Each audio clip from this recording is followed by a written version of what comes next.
Why are there ridges on Reese's peanut butter cups? Probably so they never slip from her hands. Could you imagine? I'd lose it. Luckily, Reese's thought about that. Wonder what else they think about. Probably chocolate and peanut butter. Trump takes office.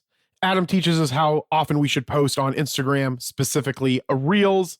And we're going to talk about what the economy is in for over the next 4 years. Enjoy. Were you calling to me from outside of a dream? I wanna live, I wanna love you a little longer. I was invincible many years ago when I was so much stronger. Welcome to the Age of Jeremy. My name is Jeremy Quintanilla. I'm so happy that you're taking this time to spend with me today. If you are new to this podcast is all of the learnings that I have as I build multiple businesses. Some of the businesses I own that you may know are 3T Warrior Academy with Coach JV, Age of Radio, Q Financial. We also have an insurance arm called Milliere Warrior Group or Freedom Asset Management Group or Freedom Insurance. We also have Merlin, the smartest way to track your crypto. I forgot what it was there for a second. Merlin, the smartest way to track your crypto. And that is a crypto tracking app. If you have crypto, you can connect all your wallets and exchanges to it and see your price across all the platforms, what your value is, your daily gains and losses. And you can also set exit strategies. So we are super, super excited for that. We have a great show in store for you today, or I have a great show in store for you today. As always, we'll go over a news article. If you're new to the episode, we'll go over a news article. We'll go over some stuff in socials. If I have questions from people in my broadcast channel, Dope Insights and Updates on Instagram, we'll go to those. And then we'll talk about the main piece, which again, today is going to be a little bit about the economy and what we're in store for under Trump. I've been talking a lot about this, but I think it's really important so people are educating themselves. But before we go into that, I want to let you guys know that you can follow me everywhere on social media at Age of Jeremy. You can follow Coach JV at Coach JV _. And you can also follow us at 3TR Academy. You can follow Merlin at Merlin or Get Merlin Crypto. You can find us if you're looking for us. But I do encourage you to join my Dope Insights and Updates. I'll be putting a lot of special content in there. We have 42 members, and I'm very grateful for every single one of them. And we're going to hopefully grow that as well, and then also continue to provide more and more valuable content, maybe some special live streams in there, maybe some special interviews in there. So make sure that you follow that, and then follow Age of Radio and or Age of Radioverse on all your social media platforms. You can check out all of our Age of Radio shows at ageofradio.com or on YouTube at Age of Radioverse. We also have a live news show, Mercury. We're going to be live January 25th at Tempe Public Library for Tempe FanCon. We're going to be interviewing 4 different creators as of right now, working on getting some more creators. We're going to be going through the contest show. I'll be talking while we're there, going live as well. So again, that is live interviews that we do, and we're really focusing on that Mercury news show to focus on podcasting news, gaming news, and other news as well. But again, that show comes out most Fridays on Instagram as a live at 6:30 p.m. Eastern. So make sure that you check that out. I usually have some co-hosts.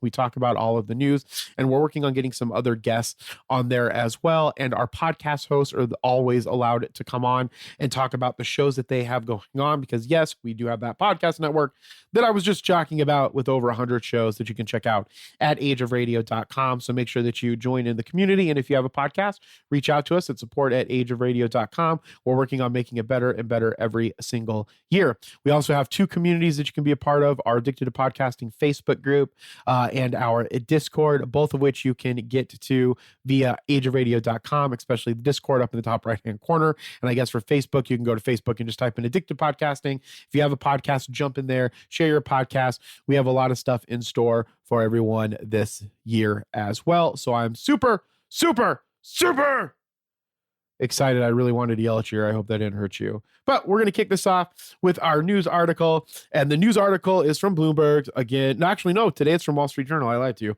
Today is from Wall Street Journal. I have a subscription to Wall Street Journal. Just so you know, as I try to push you guys to educate yourselves as well as possible, I read the Wall Street Journal as much as possible. I read the Bloomberg as much as possible. I read the Economist as much as possible. I also read the Art newspaper, which is irrelevant to finance. But read newspapers, read journals, read as much as you possibly can, get longer form journalism. I'm very adamant about people not getting their news from social media or from X or Facebook or Instagram. Not that they're lying. It's just you don't get a good, thoughtful piece of content from there. They're in very big passes, and that's what ends up happening. So that being said, let's get into this Wall Street Journal article.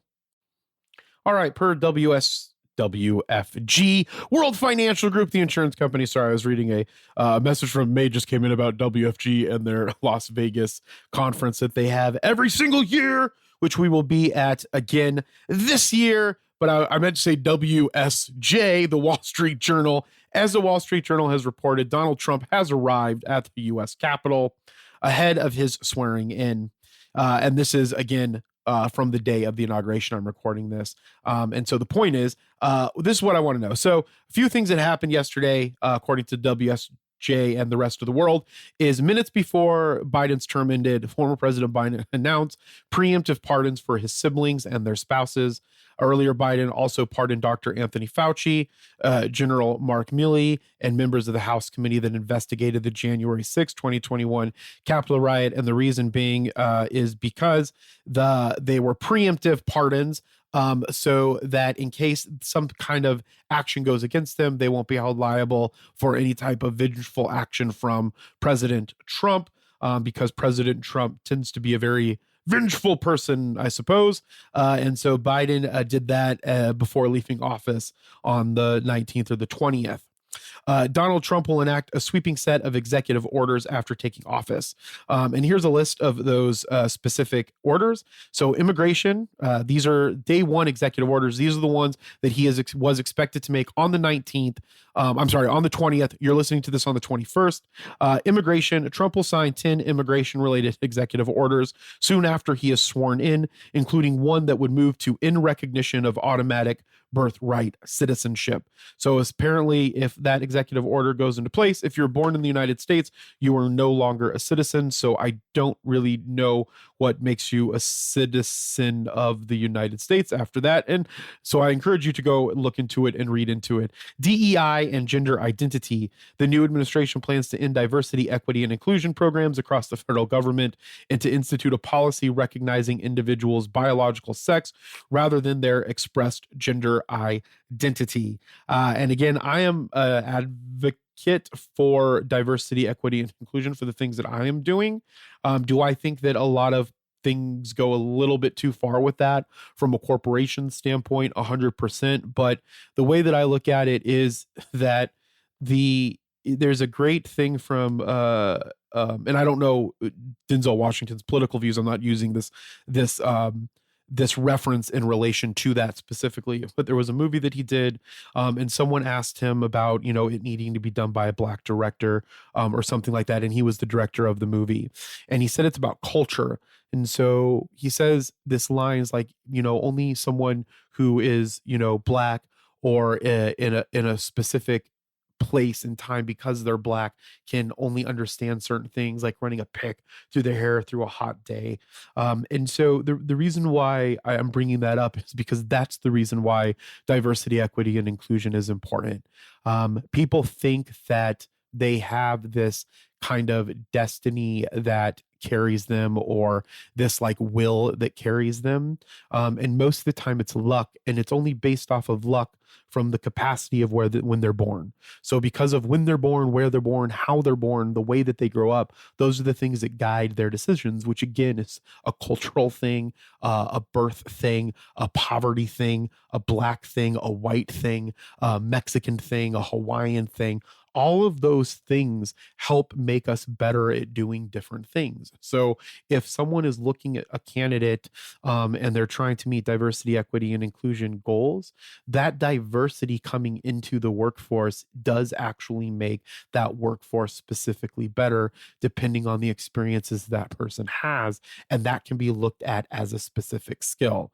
And I know that that sounds weird saying that, okay, well, if you're Black, you have a skill because of you being Black that you don't have if you're white or another, ethnicity. But the truth is you do. Same thing for gender. If you are someone who recognizes themselves as a woman, but you were born a male, you experience the world in a completely different way. And that is a skill set that we would want to have inside of an organization.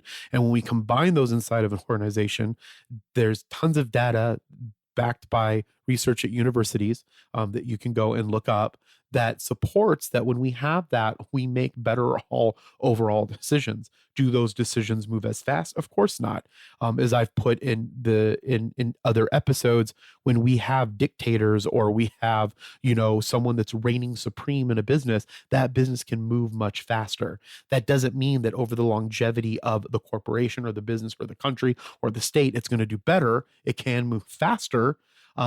It could do worse. It could do better with the diversity, depending on how those people come in, how they make decisions. But traditionally, when you have that diversity, equity, and inclusion in groups, the groups can make much better decisions. And that's why I'm a proponent of the businesses that I own the majority of personally.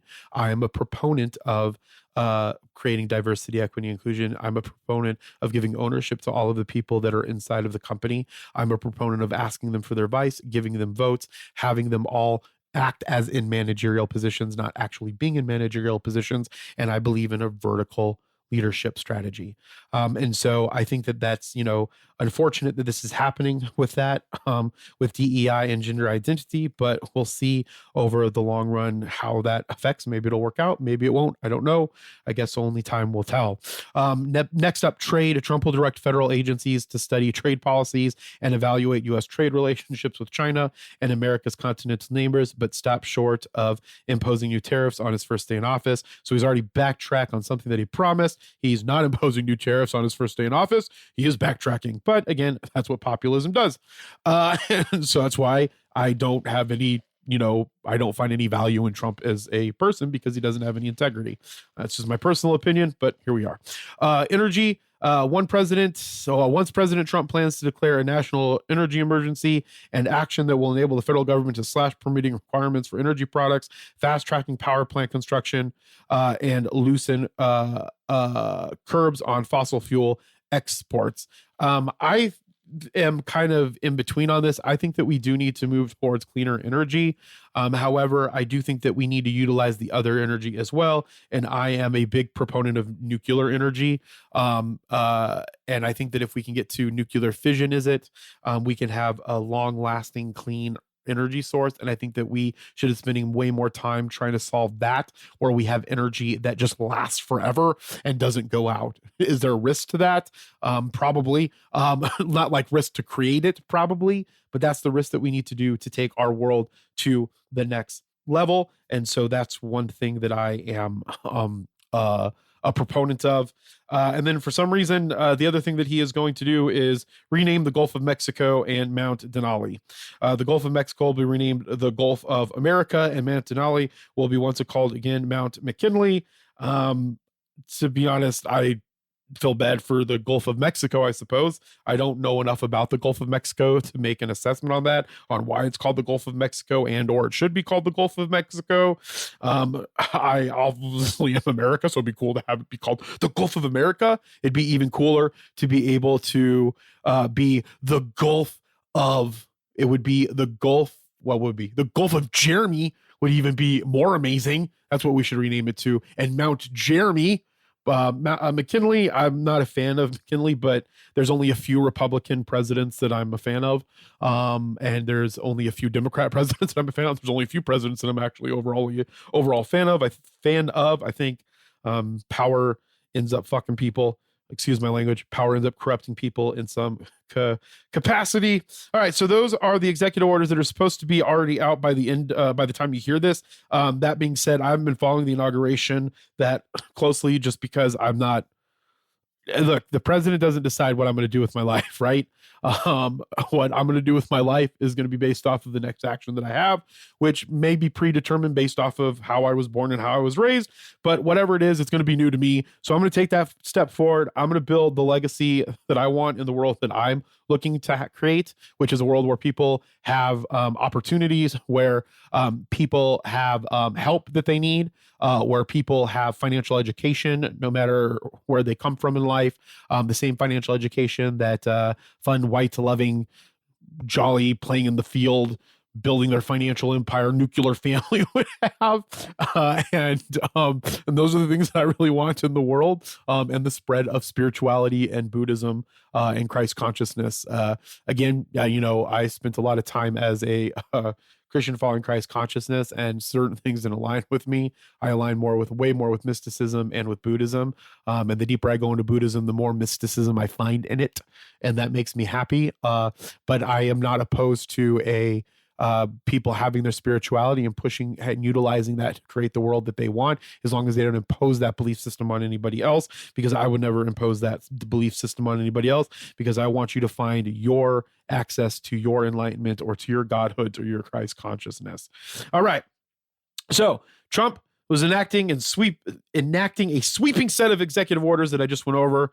Trump inauguration has become a tech CEO extravaganza. This is the rise of the tech feudalism and toxic masculinity with Jeff Bezos, Mark Zuckerberg, Elon Musk, Tim Cook, who probably doesn't fall in that, but Tim Cook's just tried to do good by Apple, and Sundar.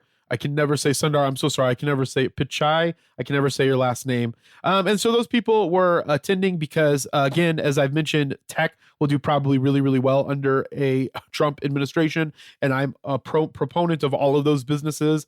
I want to see all of those businesses not have as much control. However, I do want to see them flourish with innovation. And Satya Nadella, maybe he's there. I don't know if he's not there. He's my favorite CEO probably of all time. Satya Nadella is the person that I inspire to be the most like in leading a companies. And he's probably one of the only people that I would say is a mentor of mine that I don't know. And I hope that the people that do know him and have mentored with him understand how grateful they should be for being able to mentor with him, because I think that he is I'm just going to be honest. I think that he is a man of some type of religion. I don't know if it's Hinduism, because he's in India, or if it's Islam, or if it's Christianity, or whatever it is. But Satya Nadella, I think, is one of the best CEOs of all time, better than any of those CEOs that I just mentioned. And I think that he's possibly a better person than all of those people that I just mentioned, except for maybe Sundar and Tim Cook. But I do think he's probably a better person than Elon Musk, Jeff Bezos, and Mark Zuckerberg. But that's just my opinion, and because I'm a big fan of him. Anyways, he's the CEO of Microsoft. Now, all right, yesterday's ceremony. I'm reading this on the 20th, so my apologies. The ceremony is taking place indoors due to freezing temperatures. It's cold as hell in Arizona. But anyway, so Trump's our new president, and we are going to be talking about Trump the rest of this episode, or what the economy is in store for more and more under a Trump regime. I guess we shouldn't say Trump regime. That sounds horrible. I have no respect for Donald Trump, but he is the president, and I do pray or do meditate or visualize, wish us well, because it will do all of us well, because he's our president. And if you're listening to this and you're in America, we're in America. So we want to see it prosper, and I hope that it prospers underneath him. It did. I don't think people realize how much it did prosper under Biden. And I believe Trump is getting handed a much better economy than when he left. But I hope that he does amazing things. Llévate más de lo que esperas todos los días con el nuevo Mid Value en McDonald's. Ahora puedes comprar uno y sumarle otro por $1. Así que cuando tu equipo favorito enfrenta a sus rivales, enfrenta tus antojos con $5 Meal Deals. Y si estás corriendo para alcanzar el desayuno, corre al app para llevarte ofertas antes del cutoff. Tú decides, y con McValue, tu decisión siempre rinde más. Precios y participación pueden variar. BOGO $1 válido para un producto de igual o menor valor. Debe estar registrado en Rewards para ofertas en el app. One of the things that I've talked about in the past is that Adam Mosseri, the CEO of Instagram, does a really good job of giving advice on things to do on Instagram, but then also do a call to action for new features that they're doing. He has a post on here about how often you should post on Instagram. And I think that it's warranted to talk about. Again, my goal is that all businesses are utilizing social media, traditional advertising, not only because advertising is something that I care about, but it's also the way in which I feel that content creators should get paid is through advertising. That's just because they're putting out their content. Now, they should be aligned with those advertisers. They shouldn't just be going and selling their souls to the devil, but they should be, the content should be free and the advertisers should be paying for it. That's my personal opinion. And that's the business model that I do for a lot of my personal stuff that I do and businesses that I do. I'm going to try to play this. I try to get it to link up through my L8, but for some reason I couldn't. I think it needs either updates for drivers or it might be time just to get a brand new one. I don't know. We'll see. This one has a lot of dust on it. I do as I say, not as I do, but clean your equipment, people. It'll be worth it in the end. But I'm gonna see if I'm gonna play this bad boy here. See if you can listen to Adam. I tried playing it. It did not go well. Okay, so I cut it and we are back now. Yes, we are. Yes, we are. Okay, so essentially he's saying that a few things. He gets a lot of questions in the last couple of days about how much to post on Instagram. And so he wants to make sure that you know that you should prioritize quality over quantity. So one, quality over quantity. Quantity over quality over quantity is the most important. But essentially he does say that if you post more on social media, you will get seen more. And essentially you're more likely to get kind of pushed out there. And so I wanted to point that out is because they're looking at both of those things. But you could also try the new Reels trials area, where you can test a reel. It'll go out to people that aren't following you to see how that content goes, and then you could push it out. So again, I haven't personally tried the trials because I don't have the bandwidth to test it right now, and then go back and then repost. But if your main thing is this and you're a content creator, test out the Reels trials and see if it works for you. But other than that, post multiple times a day if you can. I'm trying to get 2 posts a day out on Reels right now for the Age of Jeremy feed. We post tons of times for CJV and for specifically 3T Warrior Academy. And that has really gotten us a lot of traction and a lot of growth. I feel that my content needs better engagement, so I'm really working on that. I'm trying to get that engagement rate up, trying to get it out there in front of more people, obviously trying to delete all of the fake accounts that were a part of my account for a very long time. And so I'm excited to see like the growth that I have on Age of Radio, because we didn't buy followers on Age of Radio or anything like that. And then I'll be creating a Q Financial channel here that we'll be working on. And so so one, try quality, see that you're in there, get the quantity out there. He does say that if you weren't putting out a lot of content and then you decide to, it could disengage your current followers. So try to get into a pattern where you don't increase your chances of burnout of that content generation.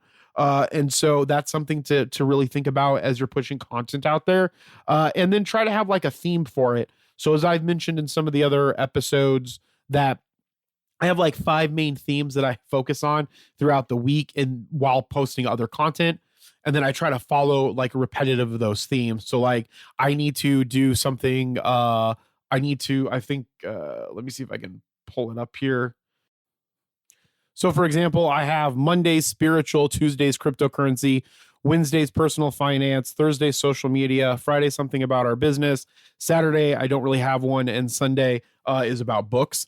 And so if I don't post every single day during those days, right, I kind of get them into a different rhythm. So like, I might post 2 things today, a Saturday post, which I need to come up with a theme with, and then my Sunday post, and then I'll be back on Monday for Tuesday. And I just kind of keep those in the back of my mind that if I don't have anything to post, I always try to go through those ones while I'm posting other content in between.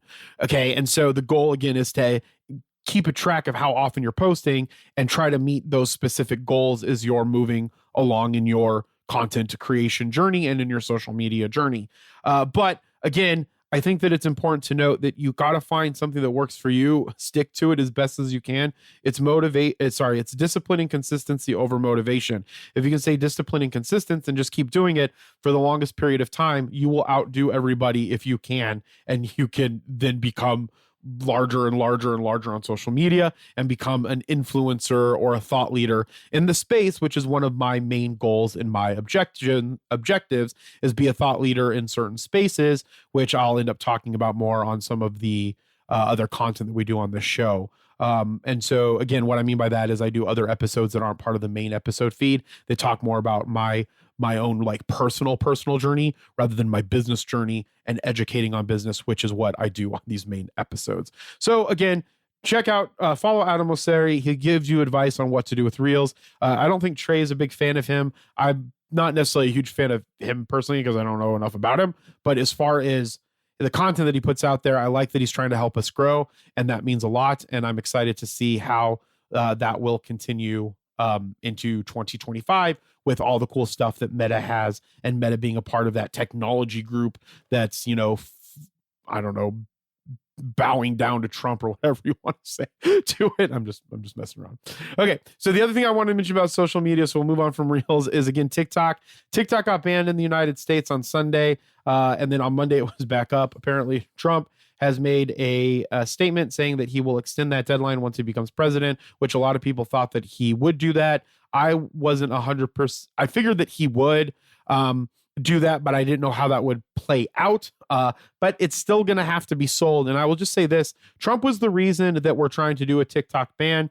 Everybody in the government followed suit in agreement with that. And then Trump is now coming in to kind of save the day.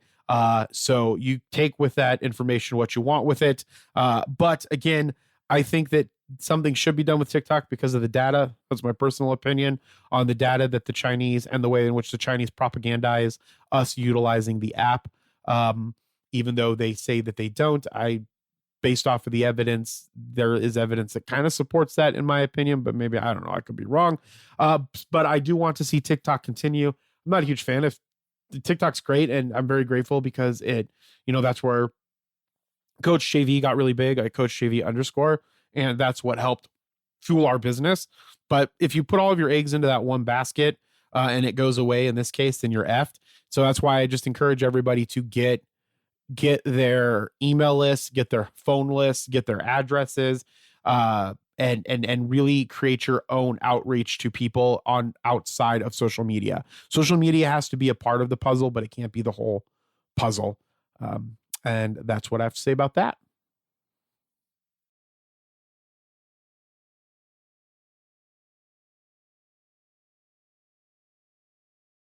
Let's talk about the first few weeks of Trump's second term, and this is what the impacts are going to be. I read some of the executive orders, and they had to deal with immigration. They had to deal with energy. They didn't touch on crypto too much in those.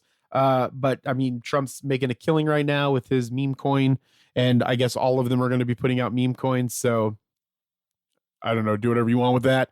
But immigration policies. So some of the important immigration policies that he's going to be focusing on is mass deportation. He has promised the creation of the largest mass deportation program in history. And so it's possibly that we can expect that in this first term. Impact on labor force in sectors like construction and agriculture will be impacted by this with the mass deportation, and potential increase in wages and higher prices for consumers because of this. Now, labor is not always going to be a $1 for dollar increase for the goods and services. But if you mass deport the people that are willing to work for less, people are going to require more wages. And then therefore we are going to be in a different situation. This could have, in my opinion, been curbed if we raised the minimum wage a lot sooner, because that's how markets work, right? So like when there's a labor market, I'm willing to work for this much, you're willing to work for this much. And that's been kept down because of people willing to work for much less.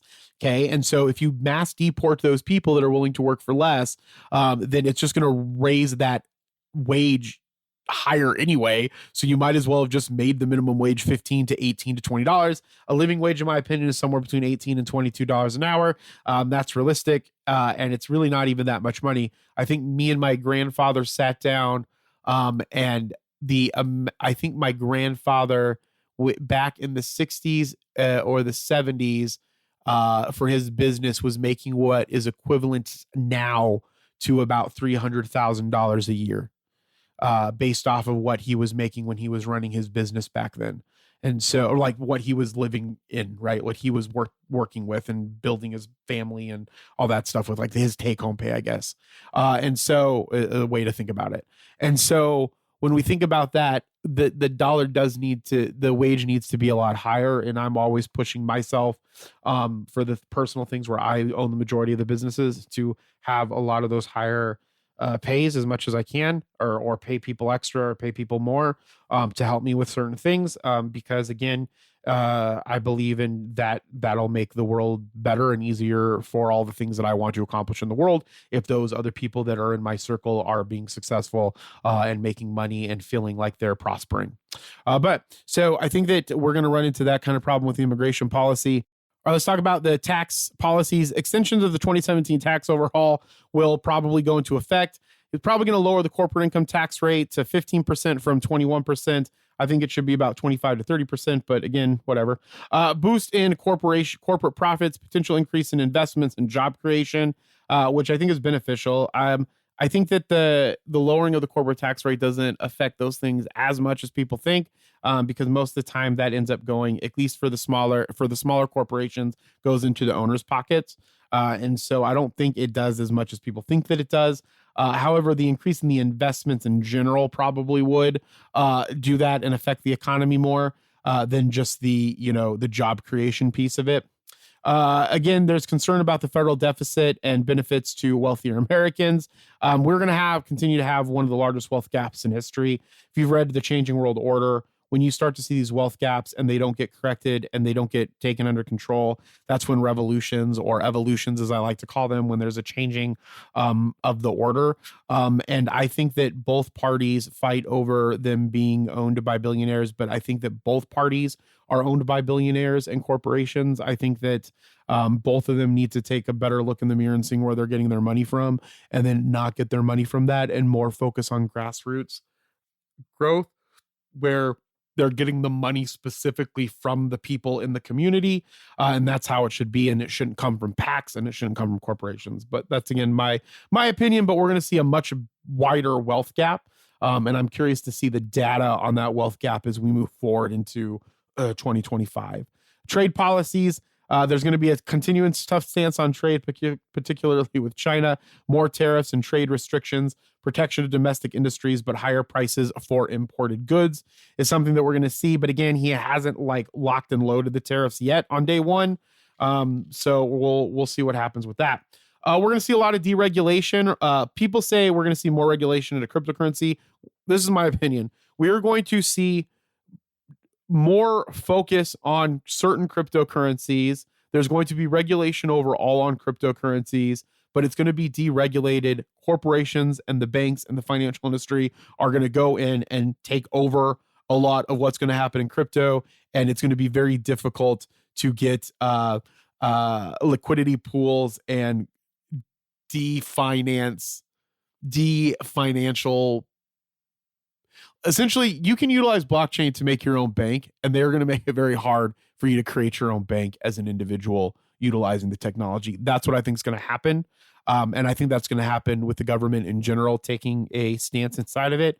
A lot of people think because I'm, very left leaning that I'm very pro government. And the truth is I'm not very pro government. I think that the government has certain responsibilities to protect the citizens. We all need to come up with a better plan for infrastructure, education, and healthcare. And then after that, everybody needs to stay out of everybody's business so they can do dope shit and make money and build the life that they want and do what they want. It's your value systems that you decide what you want to do with it. And I'm not saying that my value systems are better than anybody else's, but I would rather build nonprofits and libraries with my billions of dollars than, buy $1 million sports cars, except for one. There is $1 million sports car that I'd be interested in owning, and that's an Aston Martin Valkyrie.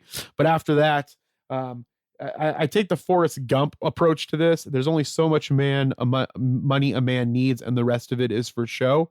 And I look at that as even taking it a step further and saying there's only so much money a man needs, and then the rest of it is to do good inside of the world. And that's what I personally believe. So I think that people should go out and make money, and they should do cool shit with it. And if you decide to do stupid shit with it, then that's just a that is just a reflection of your value system. And again, I'm willing to hang out with anybody based off of their value system, because we can always be a guiding light for anybody. And we can always learn from everybody. But again, I'm not going to judge you for it. I'm just going to say that what you purchase is a reflection of what you value. And so just keep that in mind. And then so deregulation. So according to this what I have here for some of my notes, rollback of various regulations, especially in the environmental sector, which I think is stupid, reduce costs for businesses and potential economic growth, which I think is good for small businesses, not for corporations. They can pay more. Concerns about environmental protection and public health. All right, market reactions. Investors' optimism about potential economic growth are favorable, especially in freaking cryptocurrency. Let's go. All right. Concerns about long-term impacts of increased deficits and potential trade wars. We're going to go into so many trade wars if they start these tariffs. But it is what it is. I don't think that the government should be funded by tariffs. I think that the government should be funded with taxes to a certain extent, and the government needs to do a better job so that we're not taking so much money away from people that are living on a fixed income and don't have the capacity to go and make more money just based off of their will, based off of their mental capacity, based off of their want. And I just don't think that people should be affected by that. So I think that it's important to keep those in mind. All right. So some of the more going a little bit deeper into some of the economic positive impacts. So tax cuts are always good.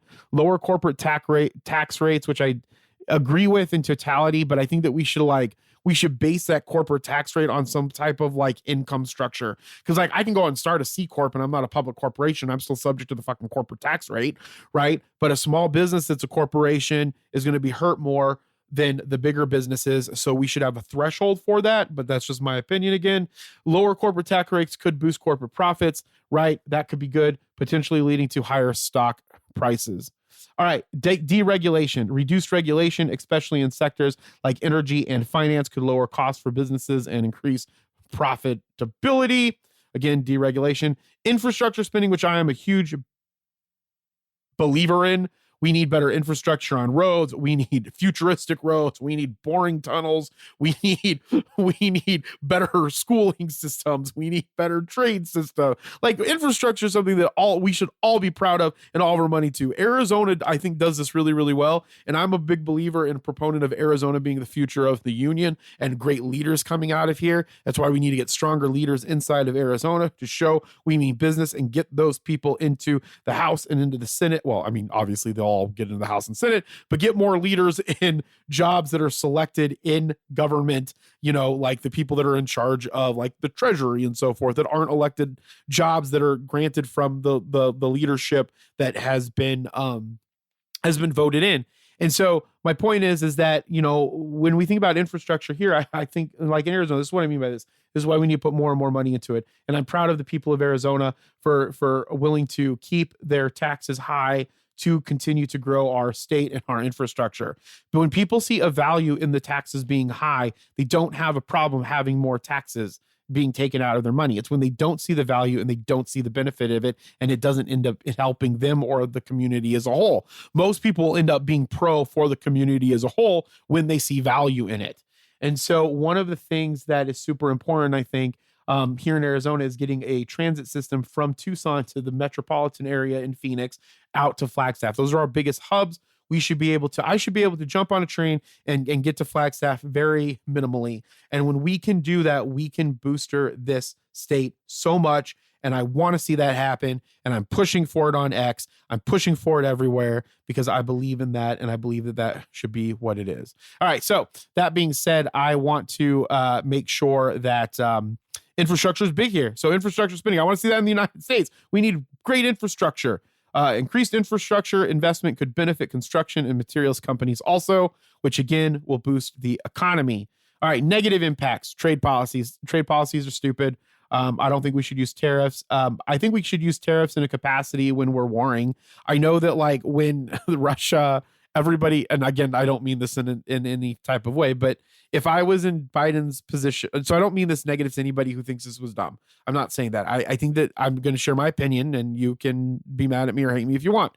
But when Biden took them off the Swiss system in Russia, that was a really smart move when they went to Ukraine, because it makes it harder for them to get funding for their war, not having access to the SWIFT system.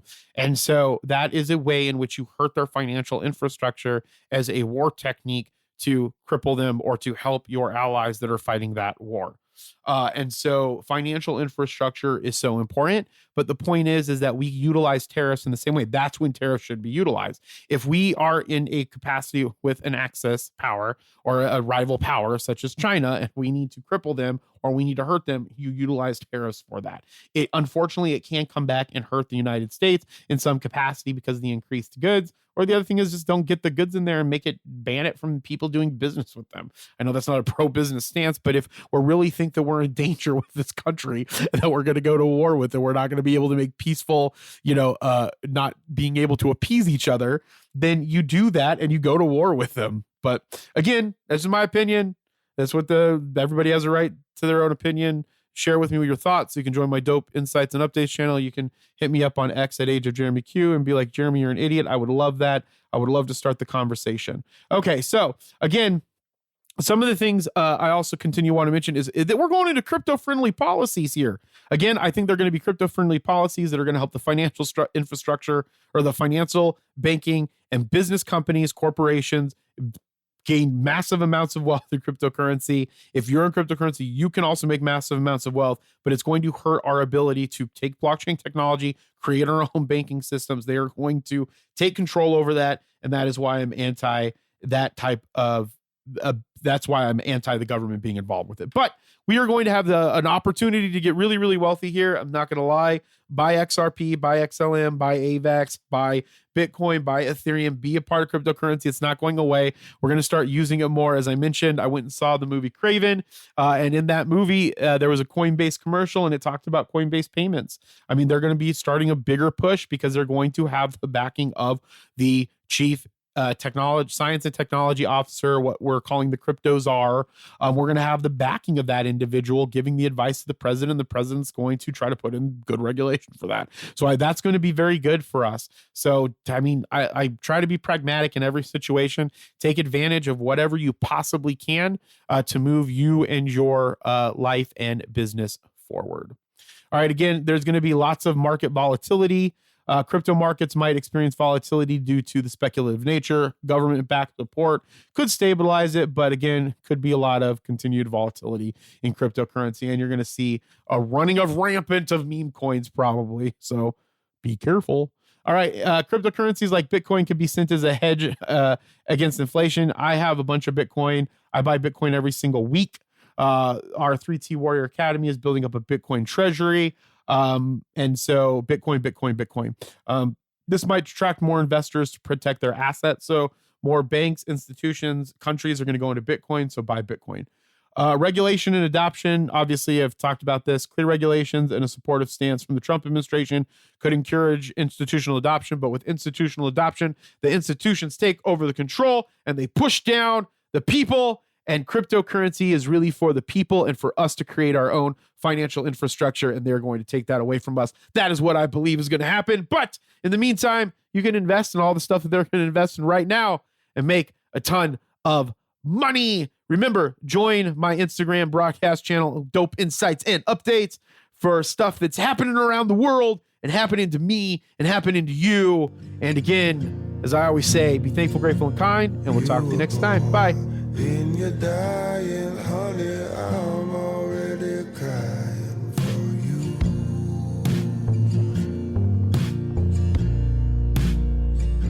If you like this show, subscribe to it wherever you're listening to it right now. Like it, share it with as many people as possible. I would really appreciate it, and thank you so much. And again, go join my X at Age of Jeremy Q, because we're going to be doing a giveaway. I'm going to go post about it right after this. So make sure that you follow it, because I'm going to give it one more week. We're going to give it till the end of January, and then we're going to do a prize. I don't know what the prize is, but no one's told me anything that they want, so I guess I'll just select whatever I want the prize to be. All right, I'm recording into my Neumann microphone, into my Zoom L8, onto Steinberg's Cubase. I use Waves plugins. Opening song was Positive Change by Gaslight Anthem. Closing song was Gardens by Trevor Hall. And one last time, be thankful, grateful, and kind. Talk to you soon. Bye.